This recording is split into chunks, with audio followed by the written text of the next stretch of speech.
Hello friends, welcome to Riya horror zone. ये एक collaboration होने वाला है, तो इसका पहला पार्ट आपको मयूर हॉरर स्टोरी चैनल पे मिलेगा। अगर आपने फर्स्ट पार्ट देखा नहीं है तो देख कर आइए, वरना आपको ये सेकंड पार्ट समझ में नहीं आएगी। फर्स्ट पार्ट का लिंक डिस्क्रिप्शन में दिया हुआ है। तो चलिए शुरू करते हैं इंस्टाग्राम हॉरर स्टोरी का सेकंड पार्ट। कुछ देर बाद राहुल वहाँ पहुँच गया और उसने घर का दरवाज़ा खटखटाया। उसके बाद निशा ने दरवाज़ा खोला और तुरंत ही जाकर राहुल के सीने से लग गई। वो देखकर राहुल ने कहा, प्लीज़ निशा, संभालो अपने आप को। अब मैं आ गया हूँ ना, तो अब बिल्कुल भी मत डरना। राहुल ने आगे कहा, लेकिन मैं भी तो बाहर से ही आया हूँ ना, पर मुझे तो ऐसा कुछ भी नहीं दिखा तुम्हारे घर के आसपास। निशा ने कहा, लेकिन हो सकता है कि जो मुझे डरा रहा है वो तुम्हें देखकर छुप गया होगा। राहुल ने कहा, हाँ हो सकता है। क्या मैं बाहर जाकर घर के चारों तरफ चेक करके आऊँ? निशा ने कहा, नहीं राहुल, प्लीज़ तुम मत जाओ, मुझे बहुत डर लग रहा है। क्या तुम सिर्फ आज की रात यहाँ पर मेरे साथ रुक सकते हो? निशा को ऐसे डरा हुआ देखकर राहुल उसे मना नहीं कर पाया और वो वहाँ पर रुकने के लिए तैयार हो गया।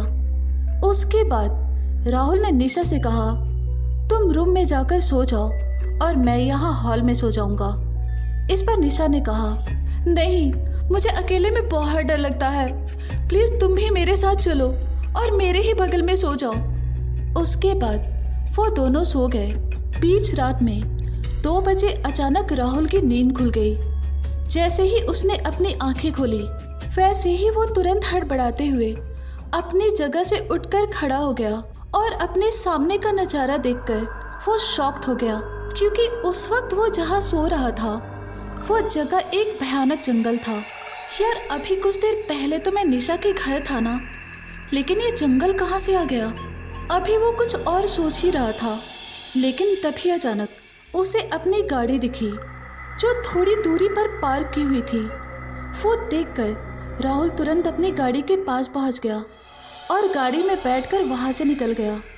कुछ देर बाद वो सही सलामत अपने घर पहुंच गया और घर जाने के बाद वो सोचने लगा कि आखिर वो अचानक उस जंगल में कैसे आ गया और वो निशा अपने घर के साथ साथ कैसे गायब हो गई।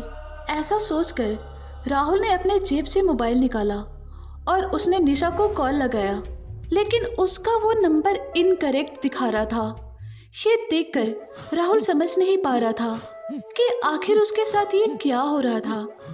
उसके बाद राहुल ने तुरंत अपने मोबाइल का नेट ऑन किया और इंस्टाग्राम खोलकर निशा को कांटेक्ट करने की कोशिश करने लगा। लेकिन जैसे ही राहुल ने निशा को मैसेज करना चाहा, वैसे ही उसने जो देखा वो देखकर वो पूरी तरह से हक्का बक्का हो गया। उसे खुद की आंखों पर यकीन नहीं हो रहा था। वो बहुत बुरी तरह से शॉक्ड हो गया था, क्योंकि उसके इंस्टाग्राम पर निशा नाम की कोई भी लड़की थी ही नहीं। ये देखकर राहुल सोचने लगा कि ये कैसे हो सकता है, निशा गायब कैसे हो गई? कहीं उसकी चैटिंग मेरे से गलती से डिलीट तो नहीं हो गई? ऐसा सोचकर राहुल ने अपने फॉलोअर्स और फॉलोइंग लिस्ट में जब चेक किया तो उसे वहाँ पर कोई भी निशा नाम की लड़की नहीं दिखी। उसके बाद राहुल ने हड़बड़ाते हुए उसका नाम और यूजर नेम भी इंस्टा पर सर्च किया, लेकिन वहाँ पर भी उसे उस निशा का आईडी बिल्कुल भी नहीं मिला। उसके बाद राहुल ने निशा को अपनी दूसरी आईडी से भी ढूंढने की कोशिश की, लेकिन वहाँ पर भी वो नाकाम ही रहा। उस रात के बाद से राहुल को वो लड़की फिर कभी भी नहीं दिखी। राहुल ने वो हर कोशिश की जिससे वो निशा को कांटेक्ट कर सके, लेकिन उसका उसे कोई भी फायदा नहीं हुआ। आखिर वो लड़की थी कौन? क्या वो एक भूतनी थी, या फिर कोई चुड़ैल या डायन थी?